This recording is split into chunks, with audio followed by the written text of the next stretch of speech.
오늘은 서기관처럼 되지 말아야 합니다 라는 제목으로 하나님의 말씀 전하도록 하겠습니다. 우리 속담에는 아는 것이 힘이다 라는 말이 있습니다. 호세아 4장 6절은 내 백성이 지식이 없으므로 망하는도다 이렇게 말씀합니다. 성경은 성령이 교회들에게 하시는 말씀을 깨닫고 또 알아라 이렇게 말씀하지요. 그러므로 성경을 통해서 하나님에 대한 지식을 갖는다는 것, 이거 아주 중요한 것입니다. 왜냐하면 그것은 곧 구원과 직결되기 때문입니다. 오늘 본문에는 성경적 지식이 뛰어난 사람이 나옵니다. 그들은 바로 서기관들이었습니다. 서기관이란 어려서부터 모세의 율법을 필사하고 또 그것을 연구하고 해석하는 학자들이요, 선생님들이었습니다. 사람들의 존경을 받으며 랍비라 칭함을 받았습니다. 사도 바울의 스승이었던 가말리엘은 훌륭한 율법학자로 사람들에게 존경을 받았고 또 그에게 사람들이 배우기를 원했습니다. 뿐만 아니라 유대인 공동체의 최고 의결기관인 사네드린 공회에서 아주 중요한 역할을 감당하고 있었습니다. 가말리엘이 율법학자이면서 유대인의 최고 의결기관인 사네드린 공회원이 된 이유는 서기관들은 모세의 율법을 잘 알고 있었기 때문에 법적인 해석들을 해줄 수 있는 일종의 법학자들이었습니다.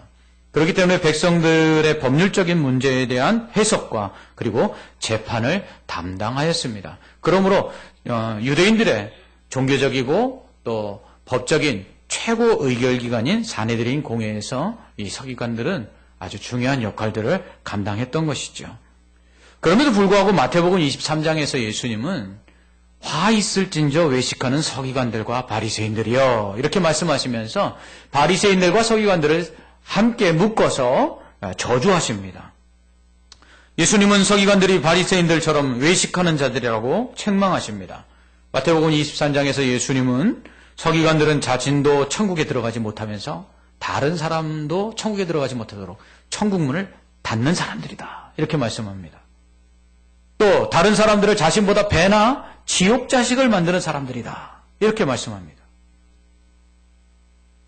그들은 제단과 성전을 무시하며 또 11조는 드리지만 정의와 긍휼과 믿음은 버렸다라고 말씀하시죠. 또한 겉은 깨끗하지만 속에는 탐욕과 방탕이 가득하며 죽은 뼈가 가득한 또 더러운 것이 가득한 회칠한 무덤과 같다 이렇게 말씀하십니다. 더욱이 그들의 조상은 선지자들을 죽였는데 그들 역시 선지자들을 죽인 그들의 조상들을 따라서 선지자의 말씀을 순종치 않았다 이렇게 책망하십니다. 그들은 또한 맹인과 같아서 맹인이 맹인을 인도하면 둘 다 구덩이에 빠지듯이 그들이 영적인 맹인으로서 그들을 가르치는 자들도 함께 멸망의 구렁텅이에 빠지게 만드는 사람이다 이렇게 말씀하십니다. 나아가 예수님은 그들을 향해 뱀들아 독사의 새끼들아 라고 욕하십니다. 지옥의 판결을 피할 수 없다고까지 말씀하십니다. 그러니 얼마나 예수님이 싫었겠습니까? 뿐만 아니라 백성들이 예수님을 랍비라 부르며 예수님의 새로운 율법 해석을 듣고 좋아하고 예수님을 따르는 것들이 너무 싫어서 예수님을 죽이려고 합니다. 서기관들에 대한 예수님의 평가는 그들은 구원을 받지 못한다는 것이었습니다. 율법학자로서 성경을 연구하고 해석하며 그것들을 사람들에게 가르치는 자들임에도 불구하고 그들은 구원받지 못했다는 것이에요. 그 이유가 무엇입니까? 겉과 속이 달랐다는 것입니다. 겉으로는 깨끗하고 겉으로는 나무랄 데 없는데 그 안에는 더러운 것이 가득하다는 것입니다. 사람들은 그들의 겉모습을 보고 존경했지만 예수님은 그들의 속마음을 보셨습니다. 사람들의 눈은 속일 수 있었지만 예수님의 눈은 속일 수가 없었던 것이죠. 그들은 겉으로는 존경받는 율법 선생님이었지만 예수님의 눈에는 율법을 범하는 죄인들에 불과했습니다. 그들은 예수님의 눈에는 뱀이요 독사의 새끼들이었습니다. 뱀과 독사의 새끼는 다름 아니라 사탄이요 사탄의 자식이란 뜻입니다. 그러니 지옥의 판결, 곧 심판을 받고 지옥에 떨어지게 될 것이다 이렇게 예수님 말씀하신 것이죠. 그러니 서기관들이 얼마나 예수님 죽이고 싶었겠습니까? 평소에는 서로 하나가 되지 못했던 바리새인들과 또 사두개인들 그리고 서기관들 그리고 헤롯 땅이 예수님을 죽이는 데는 한 마음이 됩니다. 그래서 예수님을 흠잡아 죽이려고 질문을 했는데 예수님께 나와서 바리새인은 먼저 가이사에게 세금을 바치는 것이 옳으냐라는 질문을 던지죠. 또 사두개인들은 부활의 날에 한 여자가 7 아들과 같이 살았는데 누구의 아내가 될 것인가 하는 질문을 합니다. 이에 대해서 예수님이 대답을 잘 하시자 그 중에 있었던 서기관 한 사람이 예수님을 공경에 처하도록 만들려고 질문을 합니다. 그는 율법을 연구하는 또 율법을 해석하는 율법 선생답게 율법에 관한 질문을 하죠. 그가 한 질문은 이것입니다. 모든 계명, 율법 중에 첫째가 무엇입니까? 이 예수님은 첫째는 이것이니 이스라엘아 들으라. 주 곧 우리 하나님은 유일한 주시라. 내 마음을 다하고 또 목숨을 다하고 뜻을 다하고 힘을 다하여 주 너희 하나님을 사랑하라 하신 것이요 라고 말씀합니다. 하나님은 율법의 첫 번째 가장 중요한 계명은 하나님을 사랑하는 것이다 이렇게 말씀하십니다. 그러나 여기서 멈추지 않고 묻지도 않은 율법의 두 번째로 중요한 계명은 이웃을 사랑하는 것이다 이렇게 말씀하십니다. 둘째는 이것이니 내 이웃을 내 자신과 같이 사랑하라 하신 것이니 이보다 더 큰 계명이 없느니라. 예수님은 율법 중 첫 번째 되는 것은 하나님을 사랑하는 것이라고 말씀하셨는데 이는 신명기 6장 5절 말씀을 인용한 것입니다. 신명기 6장 5절은 너는 마음을 다하고 뜻을 다하고 힘을 다하여 내 하나님 여호와를 사랑하라 이렇게 말씀합니다. 두 번째 계명은 이웃을 사랑하는 것인데 이것은 새 계명이라고 말씀하십니다. 그런데 이것은 어떤 계명을 새롭게 준 것이 아니라 이전에 주었던 것인데 율법을 지키는 사람들이 간과했던 그래서 지키지 않았던 계명이다라는 뜻으로 새 계명이라고 말씀하신 것입니다. 율법을 지킨다는 것은 하나님을 사랑하는 것입니다. 왜냐하면 사랑하면 사랑하는 사람의 말을 따르게 되죠. 사랑하는 사람이 하늘의 별도 따다 주세요 그러면 따다 주려고 하지 않습니까? 곧 사랑에 대한 증명은 사랑하는 사람의 말을 순종하는 것입니다. 곧 율법을 지킨다라는 것, 그것은 하나님의 말씀에 순종하는 것인데 곧 그것은 하나님을 사랑한다는 증거이죠. 그러므로 첫째 되는 계명, 곧 율법을 지키는 목적이 무엇이냐? 그는 하나님을 사랑한다는 것입니다. 하나님을 사랑하는 자가 곧 율법을 지키고 율법을 지키는 자가 곧 하나님을 사랑한다라는 것입니다. 그런데 많은 사람들이 하나님을 사랑해서 하나님을 사랑하기 위해서 율법을 지키는 것은 알면서 이웃을 사랑하기 위해 율법을 지켜야 된다는 사실을 몰랐습니다. 바리새인들이 부모에게 드릴 돈을 하나님께 드리면 부모에게 드리지 않아도 된다고 생각을 했어요. 그래서 그것을 고르반이라고 했죠. 예수님은 그들을 책망하시면서 언제 하나님이 그렇게 말씀하셨느냐 이야기하십니다. 하나님을 사랑하는 것과 이웃을 사랑하는 것 똑같이 해야 될 계명이라는 것이죠.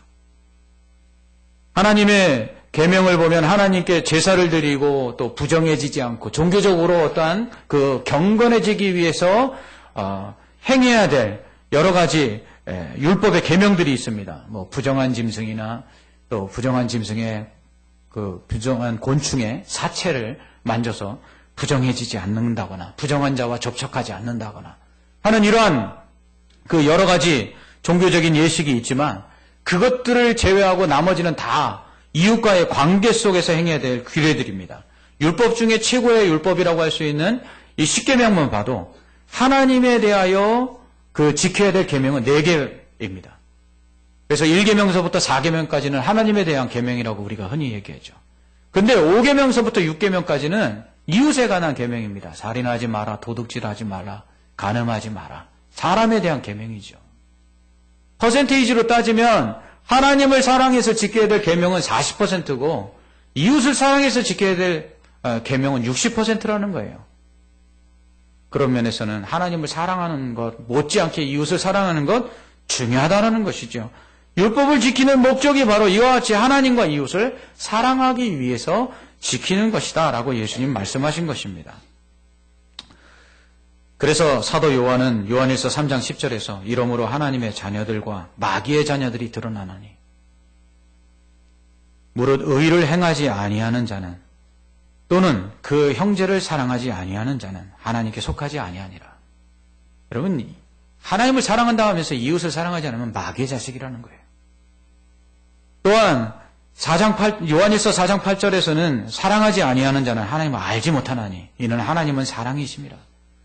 이웃을 사랑하지 않는 사람은 하나님을 알지 못하는 사람이라는 거예요. 심지어 요한일서 4장 20절에서는 누구든지 하나님을 사랑하노라 하고 그 형제를 미워하면 이는 거짓말하는 자니 보는 바 형제를 사랑하지 아니하는 자는 보지 못하는 바 하나님을 사랑할 수 없느니라. 이렇게 단언합니다. 하나님을 사랑한다고 하면서 형제를 사랑하지 않고 사람을 사랑하지 않으면 이거 거짓말이라는 거예요. 그 사람은 하나님을 사랑하는 것이 아니라는 것이죠. 결국 하나님을 사랑하고 또 이웃을 사랑하는 것, 이것은 똑같다라는 거예요. 하나님을 사랑하는 자가 어찌 이웃을 사랑하지 않을 수 있느냐라는 것이죠. 그러므로 율법을 주신 목적은, 율법을 지키는 이유는 하나님과 이웃을 사랑하기 위한 것이라. 오늘 우리가 예수님을 믿는 이유와 목적도 이와 같습니다. 우리가 예수님을 믿고 그리고 예수님을 따르는 이유는 바로 하나님을 사랑하고 이웃을 사랑하기 위함이라는 것이죠. 이것은 예수님께서 우리에게 주신 새 계명인데 이것은 없던 계명을 다시 주신 것이 아니라는 것이에요. 그래서 사도 요한은 요한일서 2장 7절에서 사랑하는 자들아 내가 새 계명을 너희에게 쓰는 것이 아니라 너희가 처음부터 가진 옛 계명이니 이 옛 계명은 너희가 들은 바 말씀이거니와. 이전부터 있었던 계명이에요. 하나님을 사랑하고 이웃을 사랑하라는 건 이전부터 있었던 계명인데 그것을 간과하고 산다는 것이죠. 오늘 혹시 이 말씀을 들으면서 그렇게 생각하는 성도도 있을지 몰라요. 아유, 목사님 또 시작하는구나. 교회 맨날 사랑하라는 말 하지. 오늘도 또 들었던 이야기를 하는구나. 맞습니다.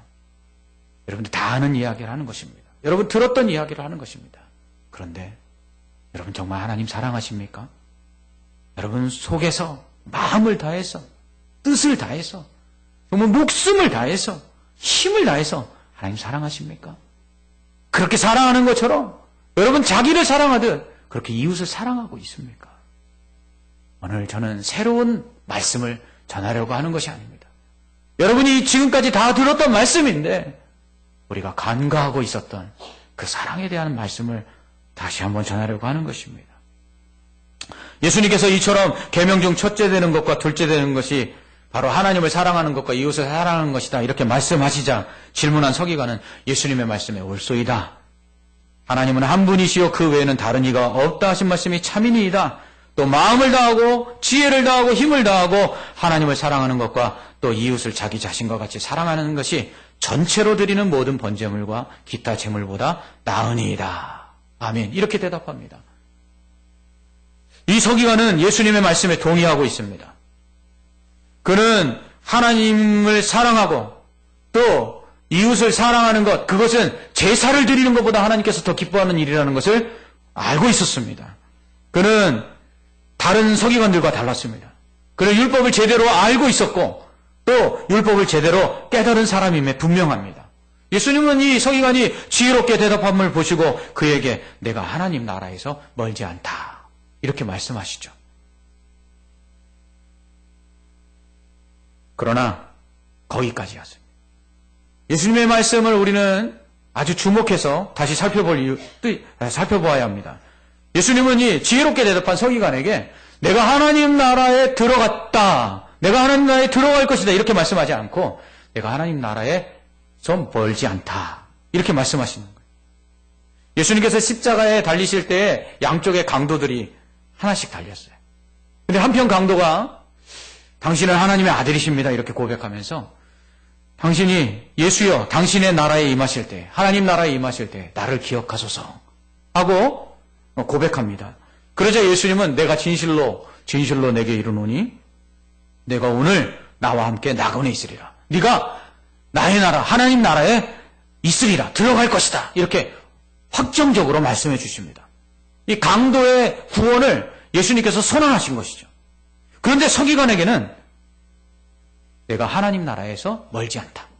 하나님 나라에서 가까운데 하나님 나라에선 들어가지 못했다. 이렇게 말씀하시는 거예요. 우리는 여기서 율법으로는 의롭다함을 받아 구원받을 수 없다는 것을 알 수가 있습니다. 율법을 지켜 행함으로 구원받을 수 없습니다. 구원은 오직 은혜로 말미암아 믿음으로만 받을 수 있습니다. 예수님을 믿지 않으면 구원을 받을 수가 없습니다. 오늘 율법을 아주 잘 알고 있던 이 서기관이 하나님을 사랑하고 또 이웃을 사랑하여 그 율법을 지킨다 할지라도 그는 그 율법으로 구원받을 수 있다는 사실을 몰랐던 것입니다. 하나님도 사랑하고 이웃도 사랑하지만 예수님을 믿지 않으면 구원을 받을 수 없습니다. 어떻게 이게 가능할까요? 하나님을 사랑하는데 어떻게 예수님을 믿을 수 없을까요? 이 말씀은 예수님을 믿지 않으면 하나님을 사랑할 수도 없다는 얘기예요.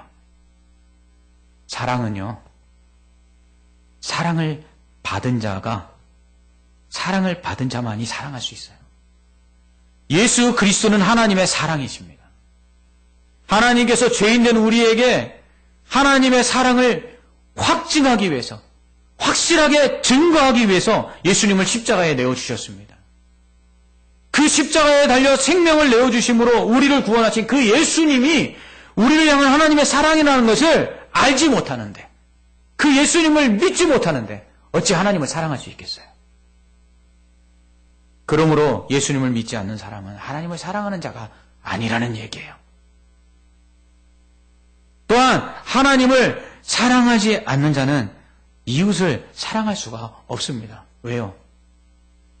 하나님이 우리를 사랑하신 것 같이 우리가 이웃을 사랑할 수 있기 때문입니다. 그러므로 예수 그리스도를 믿지 않는 사람은 하나님도 사랑할 수 없고 이웃도 사랑할 수 없는 것이에요. 오늘 율법을 통해서 하나님을 사랑하고 이웃을 사랑하는 것을 알았지만 그 하나님을 사랑하고 이웃을 사랑하기 위해서는 그 바로 자기 앞에서 말씀하고 있는 이 예수님을 믿어야 된다는 사실을 이 서기관은 몰랐던 것이에요. 그러므로 그가 율법을 통해서 깨달아 안 하나님을 사랑하고 이웃을 사랑하는 것, 이것을 깨달아 안 지식은 그에게는 구원에 이르지 못하는 아무 쓸모없는 지식에 불과한 것입니다. 이렇게 예수님께서 서기관의 질문에 답변하시자 그 후로 감히 아무도 묻는 자가 없었어요. 그 후에 예수님 성전에서 계속해서 가르치셨는데요. 그때 사람들에게 이렇게 묻습니다. 어찌하여 서기관들이 그리스도를 다윗의 자손이라 하느냐. 이렇게 질문하신 이유는 무엇이냐면 당시 서기관들, 성경을 연구한 서기관들이 오실 그리스도가 다윗의 후손으로 오실 것이다 라고 가르쳤기 때문입니다. 그 후에 예수님은 시편 110편 1절 말씀을 인용하여 다윗이 성령에 감동되어 친히 말하되 주께서 내 주께 이르시되 내가 내 원수를 내 발 아래에 둘 때까지 내 우편에 앉았으라 하셨도다 하였느니라. 다윗이 그리스도를 주라 하였은즉 어찌 그의 자손이 되겠느냐라고 말씀하시죠. 무슨 말이냐면 성령에 충만하여 그가 계시를 받는데 하나님께서 그리스도를 내 옆에 앉아서 내가 네 원수들을 네 발 아래 꿇게 할 때까지 내 오른쪽 우편에 앉아있으라 라고 말씀하셨다는 것이에요. 무슨 얘기입니까? 하나님께서 그리스도를 하나님 보좌 우편에 앉히시고 그 원수된 사탄을 완전히 멸하실 때까지 그 우편에 앉아있으라고 하나님께서 그리스도에게 말씀하셨다는 거예요. 그런데 그 표현이 뭐예요? 주께서 내 주에게 이렇게 말씀하겠다는 거예요. 하나님이 그리스도에게 지금 그렇게 말씀하셨다는 것을 주께서 내 주께 이렇게 말씀하셨다는 거죠. 그러므로 다윗이 자신의 몸에서 날 후손에게 어떻게 주라 하겠느냐. 그러니 그리스도는 다윗의 후손이 아니라 다윗이 주라고 고백한 바로 하나님이시다 라고 말씀하는 것이죠. 이것을 통해서 예수님은 다윗보다 더 크신 주님, 곧 하나님이심을 말씀하신 것입니다. 예수님은 우리를 죄악 가운데 구원하시기 위해서 사탄의 그 권세를 무너뜨리시고 승리하시사 우리를 죽음에서 생명으로 영생으로 이끌어내시는 구원자 하나님이심을 지금 말씀하고 있는 것입니다. 예수님의 이 말씀 아주 중요해요. 예수님은 지금 율법 속에서 바로 이 예수 그리스도를 발견해야 된다라고 말씀하고 있는 것입니다. 그저 단지 하나님을 섬기는 제사법이나 종교적인 경건의 의식 등 또한 이웃을 사랑하는 윤리적인 덕목들을 찾아내는 데서 멈추는 것이 아니라 그 속에서 우리가 율법을 통해서는 절대 해결받을 수 없는 그 죄를 해결하기 위해서 오실 그 메시아 그리스도 예수님을 만나야 된다라고 예수님 말씀하고 있는 것입니다.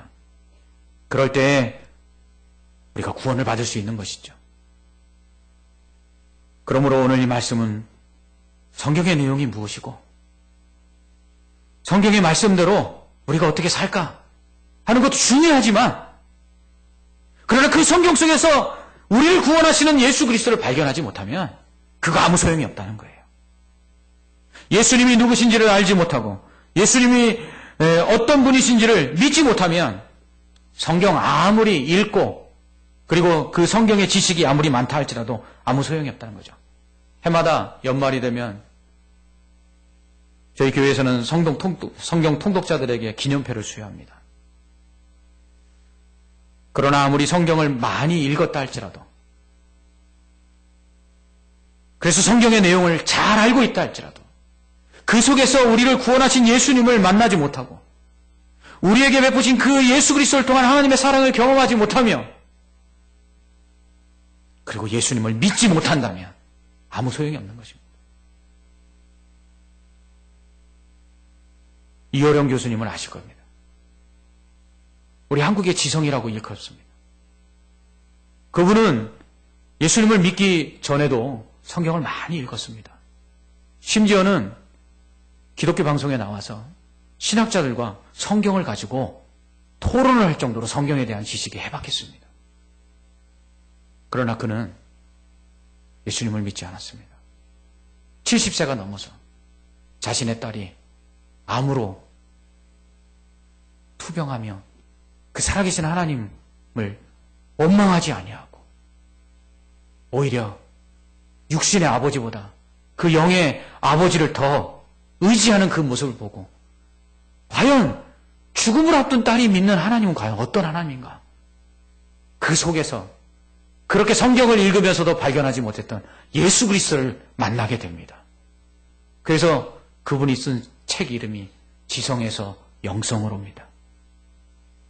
성경을 아무리 많이 알고 있고 신학자들과 토론할 만큼 성경에 대한 지식을 가지고 있으면 뭐합니까? 그 속에서 예수 그리스도를 발견하지 못하는데 그 속에서 예수님을 만나지 못해서 믿지 못하는데 무슨 소용이 있단 말입니까? 성경을 읽으면 읽을수록 우리는 그 속에 살아계신 구원자 예수 그리스도를 발견해야 합니다.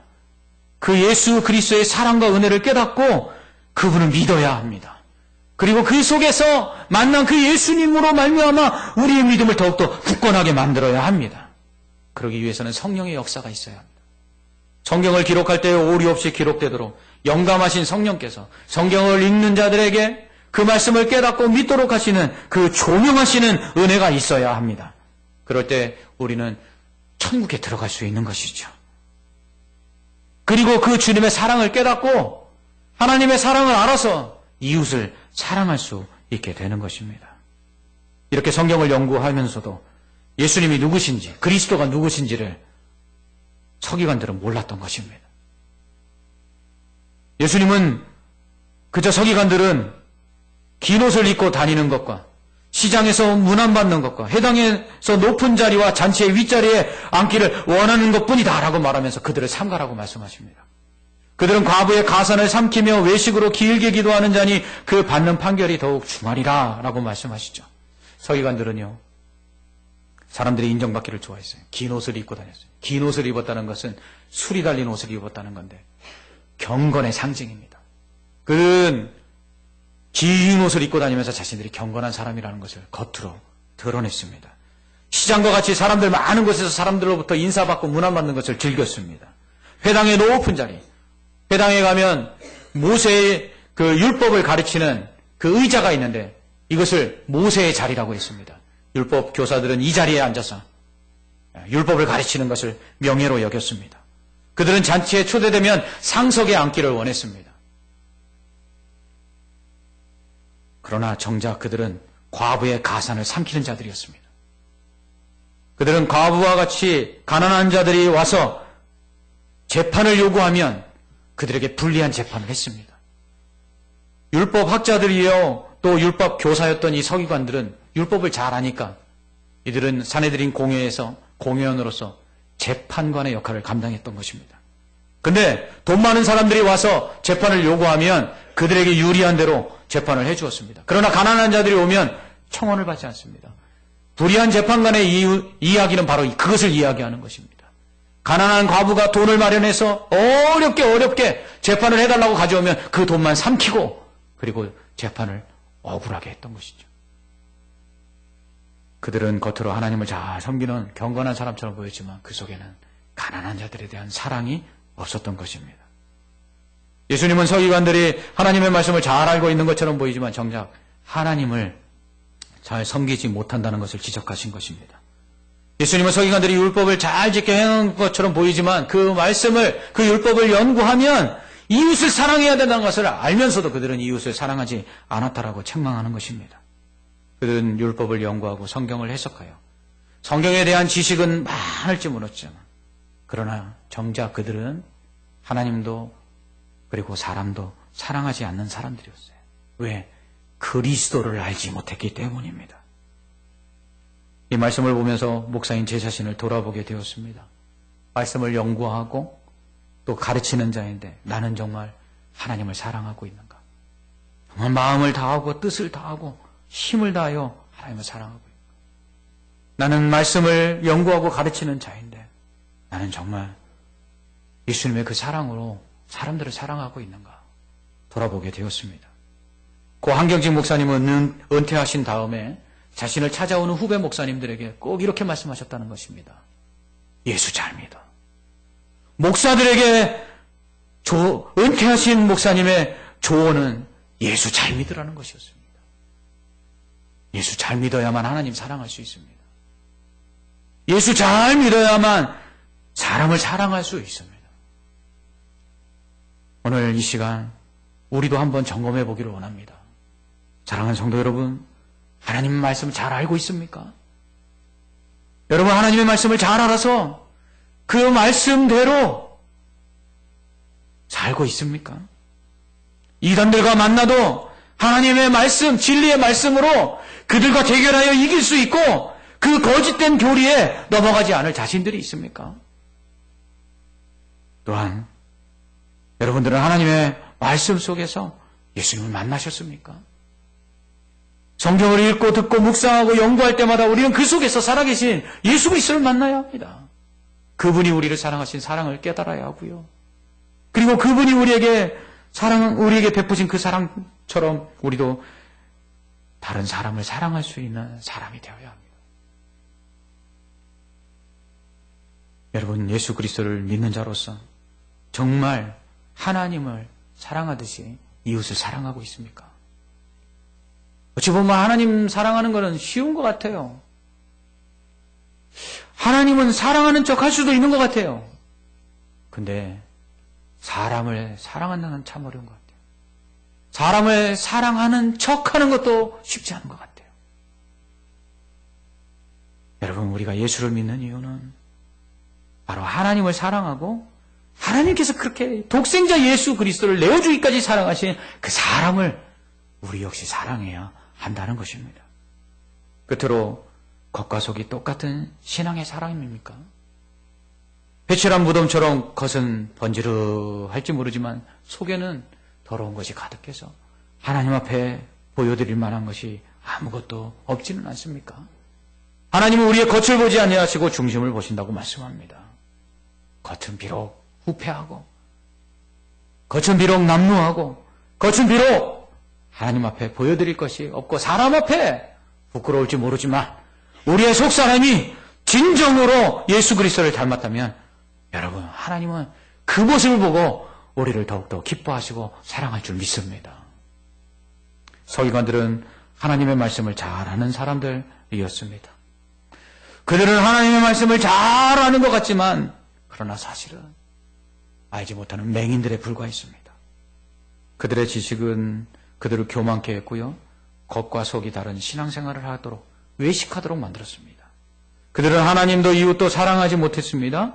그들의 성경 지식은 예수님을 믿지 못하게 만들었습니다. 그들의 지식은 아무 쓸모가 없었던 것입니다. 우리는 서기관들처럼 되지 말아야 합니다. 성경적 지식이 얼마나 많은가를 자랑할 것이 아니라 우리가 정말 그 성경 속에서 예수님을 만나서 예수님을 믿고 있는 것, 그걸 자랑해야 합니다. 성경의 지식을 얼마나 많이 알고 있느냐가 아니라 그 성경 속에서 나에게 말씀하시는 그 하나님의 그 나를 사랑하신다는 그 사랑을 깨닫고 우리도 그 사랑으로 이웃을 사랑해야 합니다. 성경적 지식이 우리의 겉과 속을 똑같이 만드는 그러한 신앙의 온전한 사람이 되어야 합니다. 성경적 지식을 가지고 사람 앞에 자랑하고 높임을 받는 수단으로 사용할 것이 아니라 그 말씀대로 지켜 행함으로 하나님을 기쁘시게 하는 의의 열매를 맺어야 할 것입니다. 그럴 때 우리는 하나님 나라에 가까운 자가 아니라 하나님 나라에 들어가는 구원받은 자가 될 줄 믿습니다. 호세아 4장 6절 말씀은 내 백성이 지식이 없으므로 망하는도다 말씀합니다. 예수님에 대한 지식이 없어서 구원을 받지 못한다라는 말씀입니다. 오늘 우리는 구원에 대한 지식이 있습니까? 이 지식을 가지고 우리는 예수님을 믿고 있습니까? 그렇다면 더욱더 말씀을 묵상하고 또 말씀을 연구하고 읽고 들어야 합니다. 그래서 그 속에서 우리는 예수님을 더욱더 만나고 그 예수님을 더욱더 사랑하고 그리고 그 예수님이 사랑하여 생명을 주신 그 사람들을 우리는 사랑해야 할 것입니다. 그리고 겉과 속이 한결같은 중심을 보시는 그 하나님 앞에 부끄러울 것이 없는 온전한 신앙생활을 해야 될 줄 믿습니다. 그럴 때 우리는 서기관들처럼 구원에 가까운 자가 아니라 구원을 받은 하나님의 자녀들이 될 줄 믿습니다. 기도하겠습니다. 하나님 아버지, 감사합니다.